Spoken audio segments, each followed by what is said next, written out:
Salut les amis, ici Shadow pour une nouvelle review et aujourd'hui donc on reprend un petit peu les reviews vidéo de Transformers. Je suis sûr que ça vous avait manqué. D'ailleurs je me souviens même plus quand est-ce que j'ai fait celle de Bulkhead mais bon c'est pas grave.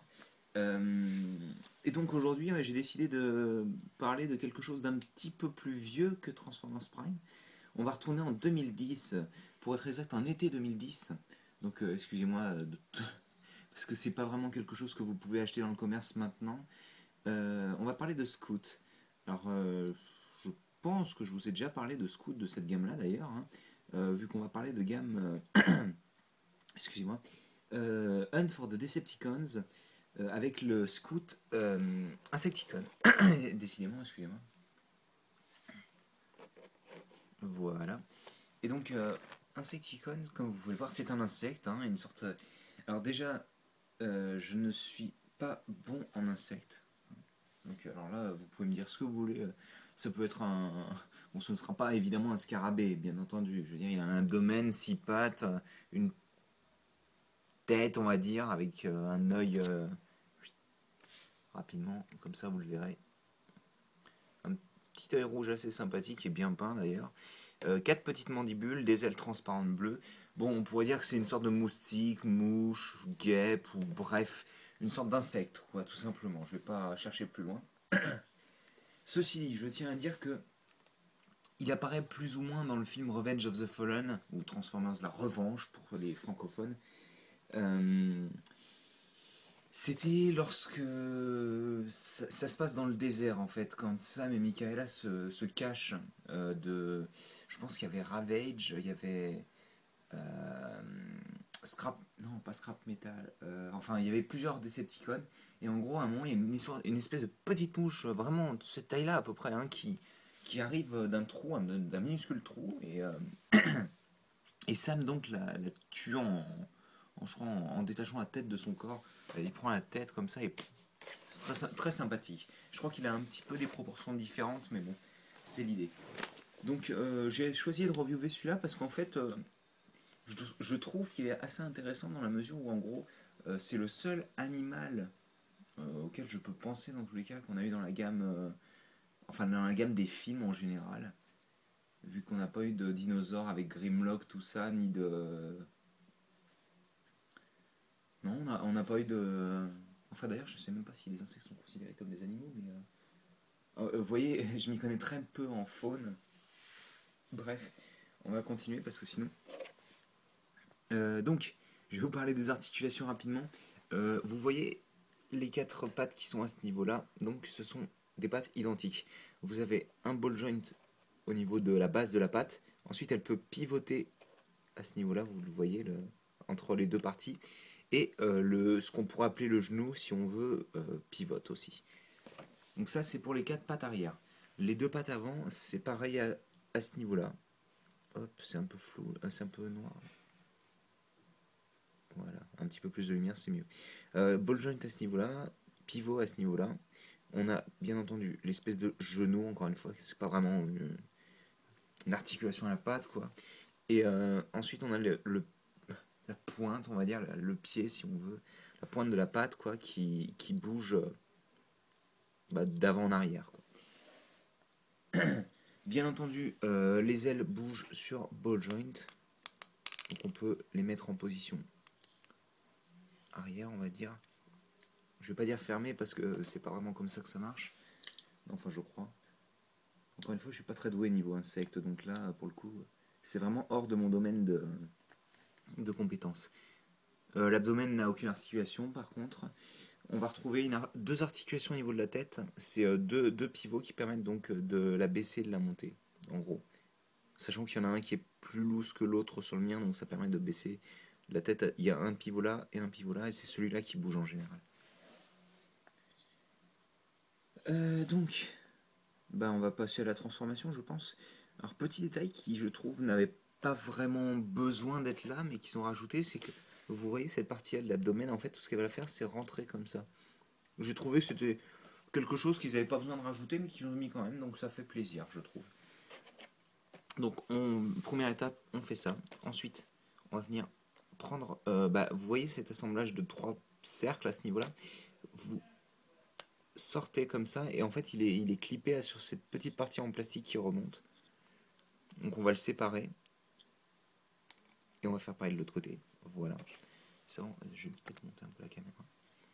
Ensuite, on va ramener toute cette partie-là vers le bas. Ça va s'attacher d'ailleurs, si je dis pas de bêtises. Ça va plus ou moins s'attacher. Ça va s'attacher d'ailleurs à ce niveau-là, en bas de l'abdomen, qu'on a d'ailleurs replié auparavant. Je vais mettre dans le bon sens. Ensuite, on va prendre toute la partie du cou qu'on va remonter. Je pense que vous voyez où est-ce qu'on va. Donc ça donne ceci. Cette partie-là, c'était les pattes avant. Donc, hop, on les ramène, on fait en sorte qu'elles soient pas tendues, mais à plat, quoi. Enfin, droite plutôt, je devrais raconter. J'arrête de raconter des bêtises. Je vais essayer. Donc on obtient ça. Donc il peut déjà tenir. Ensuite, ces parties-là, on les descend au maximum. Moi, j'ai tendance à le placer comme ça. Cette partie-là. Les instructions ne sont pas vraiment très claires sur ça, je me souviens. Donc moi, personnellement, j'ai tendance à placer les bras comme ça. Bon, alors les ailes, oups là. Les ailes, on peut les ramener vers le bas pour faire une sorte de cape, en fait. Ce qui rend d'ailleurs plutôt bien, j'aime bien l'effet. Le dos voûté plus la cape rend plutôt pas mal. Alors attendez, hop.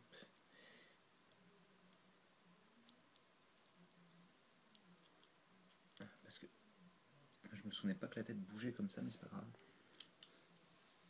Ensuite, vous remarquerez qu'au niveau de la base des deux pattes, enfin de chacune des deux pattes, il y a un pivot donc qui va nous permettre d'orienter les pattes comme on le veut. Personnellement, alors ça encore une fois, c'est pas dans les instructions. J'aime bien avoir les deux pattes au même niveau. Je pense que c'est plus joli comme ça. Et s'il y a un pivot comme ça, c'est que ça a été pensé, à mon avis, selon les développeurs ou les designers plutôt, de cette manière. Après, ce n'est que, on va dire, mon avis. Et je pense que c'est ce qu'ils voulaient faire à la base. On obtient ça, donc en fait, tout simplement, on a mis les pattes le long du corps, quoi. Pareil de l'autre côté, hop.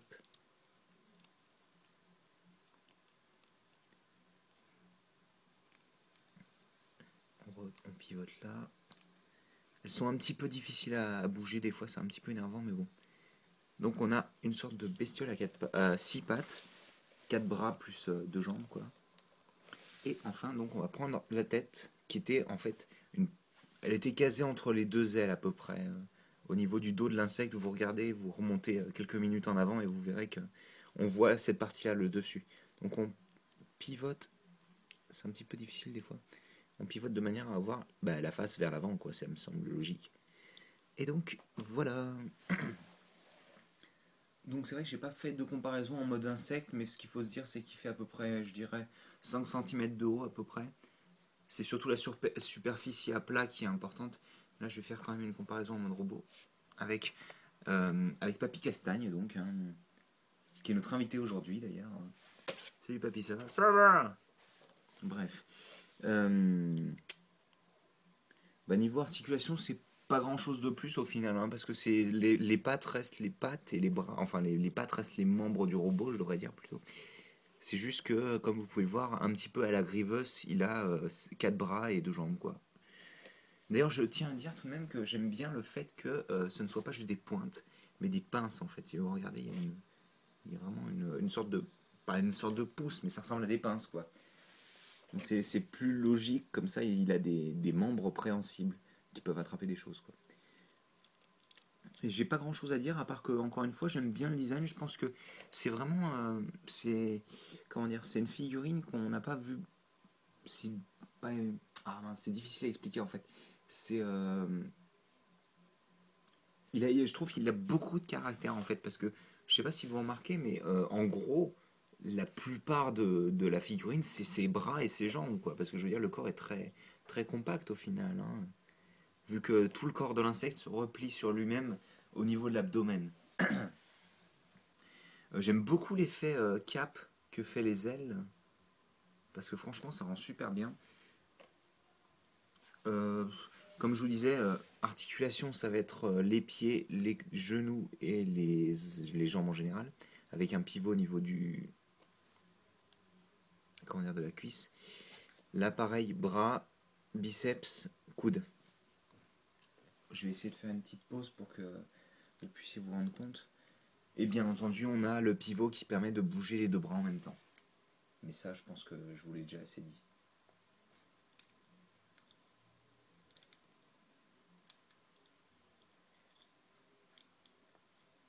Alors c'est vrai que, comment dire, alors on l'a eu en France d'ailleurs cette figurine, je tiens à dire, hein. On a eu pas mal de la gamme, même si assez tardivement, on en a eu beaucoup en effet de la gamme Hunt for the Decepticon. Je pense que la seule vague, non, je suis en train de me dire qu'on a eu toutes les vagues en fait, hein.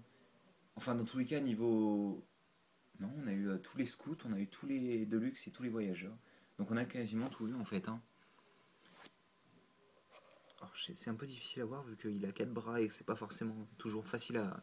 Vu qu'il est entièrement vert, une sorte de vert kaki, vert sable. Enfin, oui, c'est difficile de dire pourquoi j'aime cette figurine. Je trouve que le design est très. Il a beaucoup de caractère en fait, c'est ça le truc, je pense. J'aime bien le corps compact et j'aime bien le fait qu'il ait quatre bras aussi parce que c'est vrai que c'est assez rare dans Transformers de voir autre chose que des bipèdes avec deux bras, deux jambes, une tête, un corps, tout ça quoi. Même si on a quand même quelques exceptions comme Laserbeak qui est un oiseau ou Ravage qui est une panthère en gros. Enfin c'est les animaux basiques quoi. Ou forcément quand il y a un poulpe, forcément bien sûr qu'il a plus de deux membres. Enfin de quatre membres je devrais dire plutôt. Mais oui non, je trouve que cette figurine est bien pensée parce que elle est sortie à un moment où on manquait cruellement je pense de figurines comment dire, de figurines animaux, enfin de Beastformers comme diraient les Anglais, Transformers animaux quoi. Parce que c'est vrai qu'en tant que gros fan de Beast Wars, j'ai grandi avec Animutant, hein, enfin Animutant en français, Beast Wars en anglais. Donc c'est vrai que j'aime beaucoup, même si j'aimais pas trop les Predators à l'époque, cette figurine rend bien, elle est bien articulée, et puis j'ai toujours beaucoup aimé la taille Scout, donc bon. Donc encore une fois, vous avez une review de Scout qui est pas trop mal.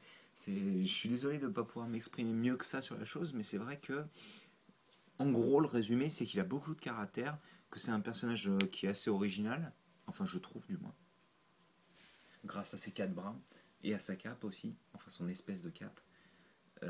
Il est pas forcément très cher, je pense. J'ai pas regardé les prix sur internet pour au jour d'aujourd'hui où je filme ma vidéo dans tous les cas.